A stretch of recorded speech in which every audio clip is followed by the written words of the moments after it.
کیا فرماتے ہیں علماء دین و مفتیان شرعی متین اس مسئلے کے بارے میں کہ اولیاء اکرام کے مزارات پر جانا کیسا ہے،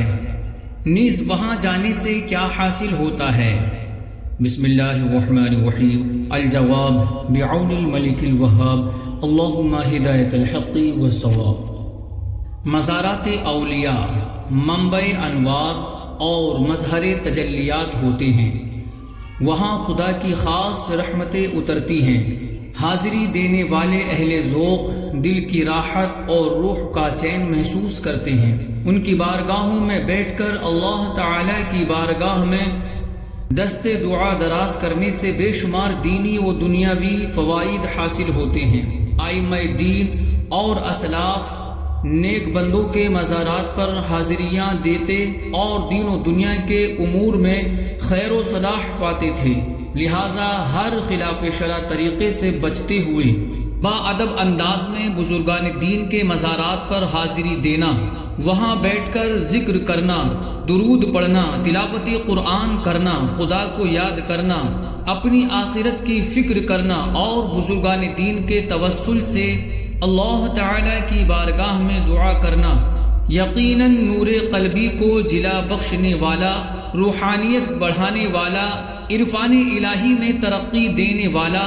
اور قلبی و باطنی تزکیہ کرنے والا عمل مستحسن ہے۔ مدینہ منورہ میں نبی اکرم صلی اللہ تعالی علیہ وآلہ وسلم کی عادت مبارکہ رہی ہے کہ آپ ہر سال شہدائے احد کی قبور مبارکہ پر تشریف لے جاتے تھے۔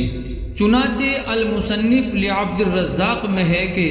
نبی کریم صلی اللہ تعالی علیہ وآلہ وسلم سال کے شروع میں شہدائے احد کے مزارات پر تشریف لے جایا کرتے تھے اور فرماتے السلام علیکم بما صبرتم فنعم عقبى الدار۔ راوی کہتے ہیں کہ حضرت ابو بکر، عمر،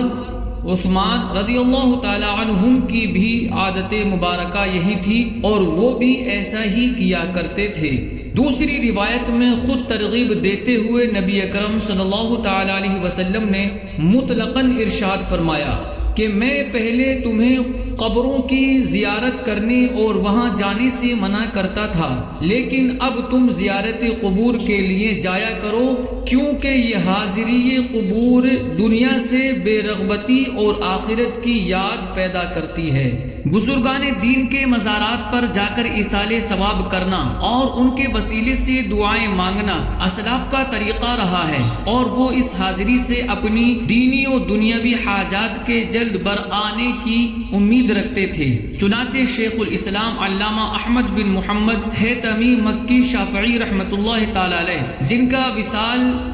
974 ہجری 1567 عیسوی کو ہوا، یہ لکھتے ہیں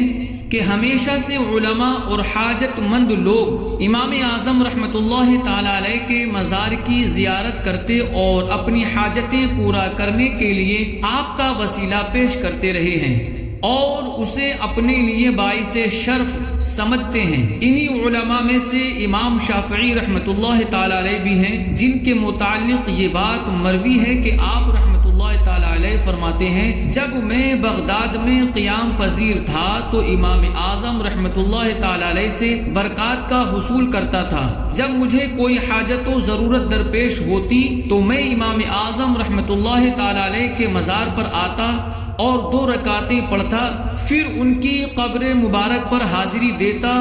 اور وہاں اللہ تعالی سے دعا کرتا تو فوراً میری حاجت پوری ہو جاتی۔ اس عبارت سے معلوم ہوا کہ مزارات کی حاضری اور حصول برکات کا نظریہ کوئی جدید نہیں، بلکہ 150 ہجری یعنی کہ قرون اولیٰ مبارکہ میں پیدا ہونے والے جلیل القدر مرجع خلائق حضرت امام شافعی رحمۃ اللہ تعالی علیہ کا عمل مبارک بھی یہی تھا۔ علامہ ابن عابدین شامی دمشقی رحمۃ اللہ تعالی علیہ، جن کا وصال مبارک 1252 ہجری 1836 عیسوی میں ہوا، انہوں نے اس موضوع پر تفصیلی کلام کرتے ہوئے لکھا کہ کیا زیارت قبور کے لیے سفر مستحب ہے، جیسا کہ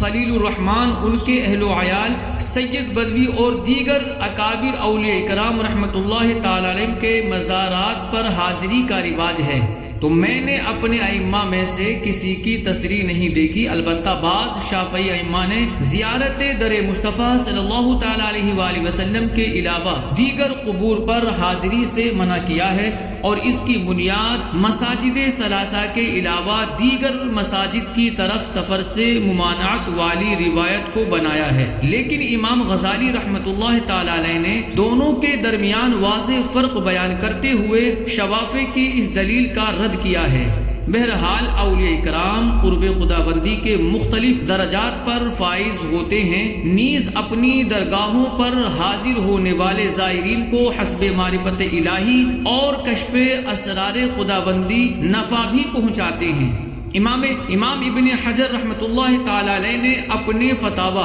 الفتاوی الکبریٰ الفقہیہ میں فرمایا کہ مزارات پر ہونے والے غیر شرعی امور یا دیگر مفاسد، مثلا عورتوں مردوں کے اختلاط کے سبب حاضری مزارات اولیاء کو ہرگز نہیں چھوڑا جائے گا، کیونکہ نیکی کے کاموں کو اس نوعیت کے غیر شرعی امور کے سبب اصلاً ترک نہیں کیا جاتا، بلکہ بندے کو چاہیے کہ نیکی کا کام جاری رکھے اور نت نئی خرابیوں کا سدباب کرے، بلکہ جس حد تک ممکن ہو قلع قما کرے۔ واللہ اعلم تبارک و تعالی ورسولہ اعلم صلی اللہ تعالی علیہ وسلم۔